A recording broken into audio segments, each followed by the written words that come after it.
Hi అండి, welcome to my channel. ఈరోజు recipe తోటకూర పాలకూర కలిపి ఫ్రై చేస్తున్నాను. కళాయి పెట్టుకున్నాను, కొంచెం ఆయిల్ వేసుకుంటున్నాను.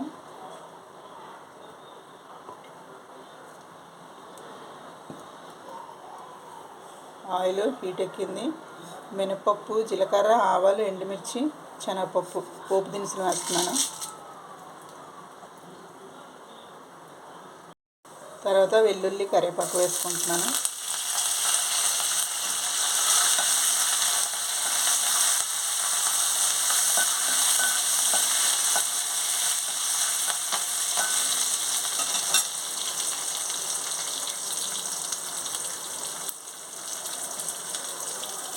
తర్వాత ఆనియన్స్ వేసుకుంటున్నాను.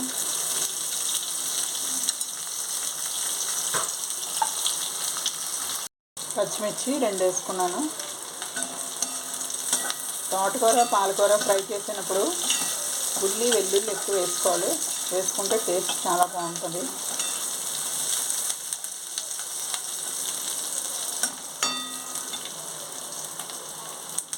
తోటకూర పెద్ద సైజు ఒక కట్ట తీసుకున్నాను. కడిగి క్లీన్ చేసి పెట్టుకున్నాను. క్లీన్ చేసి కట్ చేసుకున్నాను.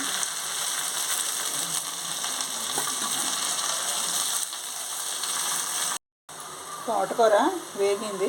ఇప్పుడు మనం పాలకూర వేసేసుకుందాం.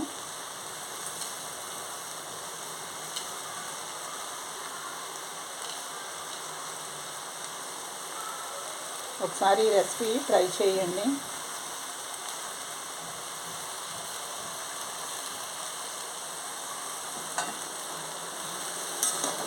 ఒకసారి కలుపుకుందాం.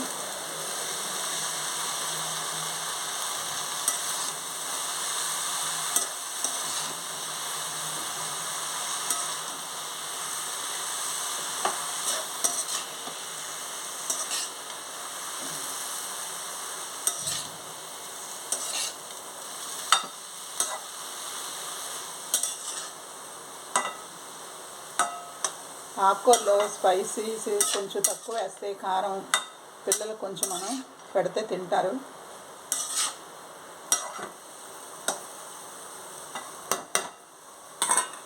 ఇప్పుడు మూత పెట్టుకుందాం. మూత తీసి ఒకసారి చూసుకుందాం.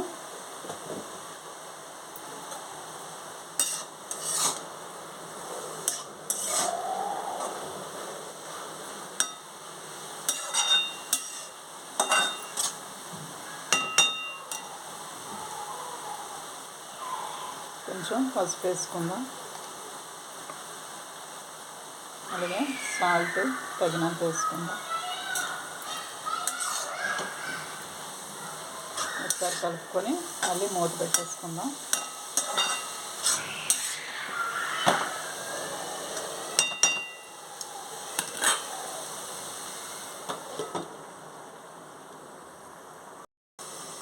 మూత తీసి ఒకసారి కలుపుకుందాం. మధ్య మధ్యలో కలుపుతూ ఉండాలి.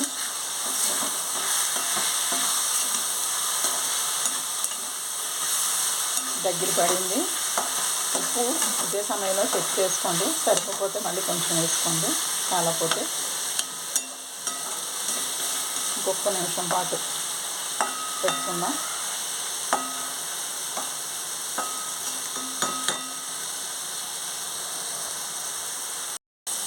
సాల్ట్ సరిపోలేదు, నేను మళ్ళీ కొంచెం వేస్తున్నాను.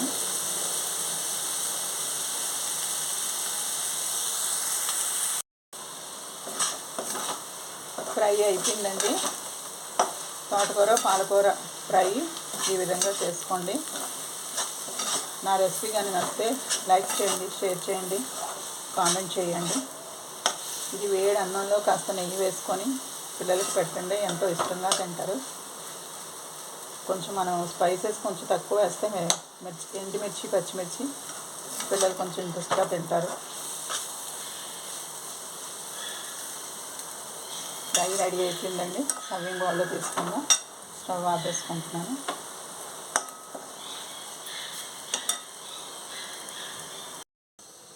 తోటకూర పాలకూర కలిపి ఫ్రై రెడీ అయిపోయిందండి. అలాగే నా వీడియో కానీ నచ్చితే ఒక లైక్ ఇవ్వండి. ట్రై చేయండి ఈ రెసిపీ. తోటకూర పాలకూర ఫ్రైలోని ఉల్లిను వెల్లుల్లి ఎక్కువ వేస్తే బాగుంటుంది కర్రీ, చాలా టేస్ట్గా ఉంటుంది. పిల్లలు కూడా అలాగ పెడితే చాలా బాగుంటుంది. పిల్లలు పెద్దలు ఎవరు తిన్నా కూడా మంచిదే హెల్త్కి. ఇలాగ ఒకసారి ట్రై చేయండి. సబ్స్క్రైబ్ చేసుకోండి. బాయ్ అండి.